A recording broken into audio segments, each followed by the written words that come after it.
Hello बच्चों, let's read this question. When no electric field is applied across a conductor, then consider the following statements.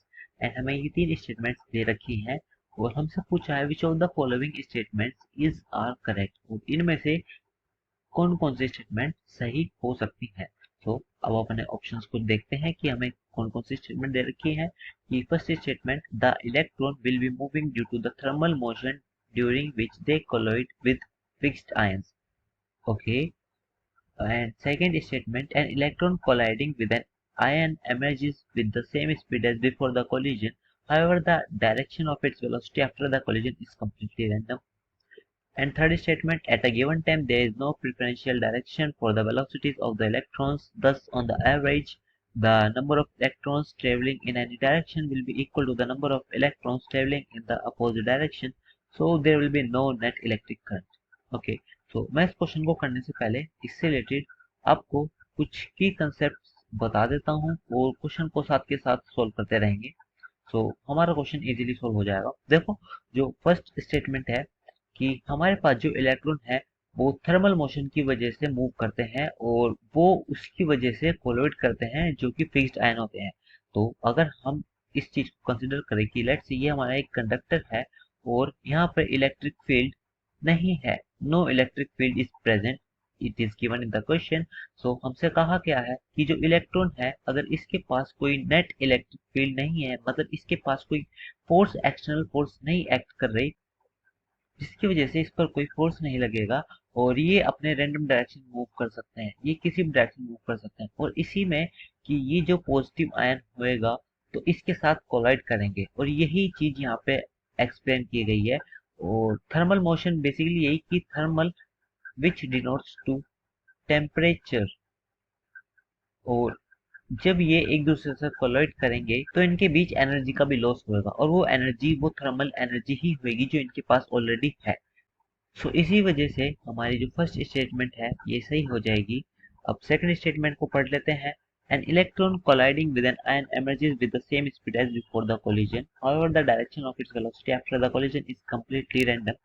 सो हमने देखा जो आपका electron था conductor में वो इलेक्ट्रिक फील्ड ना होने की वजह से रैंडम डायरेक्शन में मूव कर रहा था और पॉजिटिव आयन के साथ कोलाइड भी कर रहा था। तो इन्होंने बताया है कि उसकी same speed before the collision, मतलब अगर वो इलेक्ट्रॉन जो कोलाइड कर रहा है उसकी स्पीड सेम रहने वाली है। और ये भी कहा गया है कि आफ्टर द कोलिजन उसकी वेलोसिटी कंप्लीटली रैंडम होगी। तो इसके सेकंड पार्ट तो सही है क्योंकि हम आफ्टर कोलिजन ये नहीं बता सकते कि वो किस डायरेक्शन में जाएगी, क्योंकि वेलोसिटी में आपकी डायरेक्शन और स्पीड दोनों मैटर करती है। तो आपकी डायरेक्शन रैंडम हो सकती है तो इस वजह से उसकी वेलोसिटी कंप्लीटली रैंडम हो जाएगी कोलिजन के बाद। और उससे पहले कोलिजन, एवरेज कोलिजन लेते हैं। बेसिकली हम यहाँ पे एवरेज स्पीड की बात करते हैं अगर कोई कोलिजन होता है। सो इन कोलिजन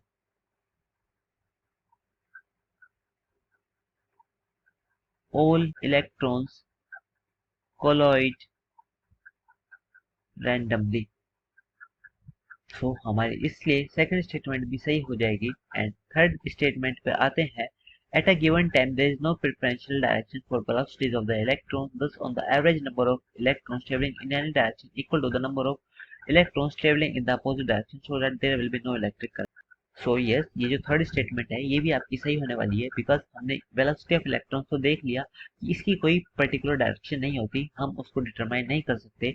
और हम ये जो चीज करते हैं ये एवरेज लेवल पर करते हैं और ये कहते हैं कि जो एवरेज वेलोसिटी होने वाली है of electrons, this is zero because velocity is directional in nature. हम उसको वेक्टर क्वांटिटी में काउंट करते हैं तो इस वजह से ये हम कह सकते हैं कि वो जो इलेक्ट्रॉन्स मूव कर रहे हैं वो हाफ यानी 50% एक तरफ मूव कर रहे हैं और 50% उसके अपोजिट मूव कर रहे हैं। इन द सेंस कि हम ऑन एवरेज ये कह सकते हैं कि आपके पास velocity average of electron is zero. और फिर इसकी वजह से अगर हम करंट देखें तो करंट की जो फॉर्मूला होता है दिस इज NeAVD, और ये VD एवरेज वेलोसिटी ही डिनोट करती है और ये जीरो हो जाएगी तो आपका करंट की वैल्यू भी जीरो आ जाएगी। तो आपके तीनों ऑप्शन सही है और हमारा इसी वजह से जो डी ऑप्शन हो जाएगा विच इज 1 2 3, ये तीनों करेक्ट स्टेटमेंट्स हैं, इसीलिए D option is the correct option. I hope you guys understood this. Thank you so much, take care.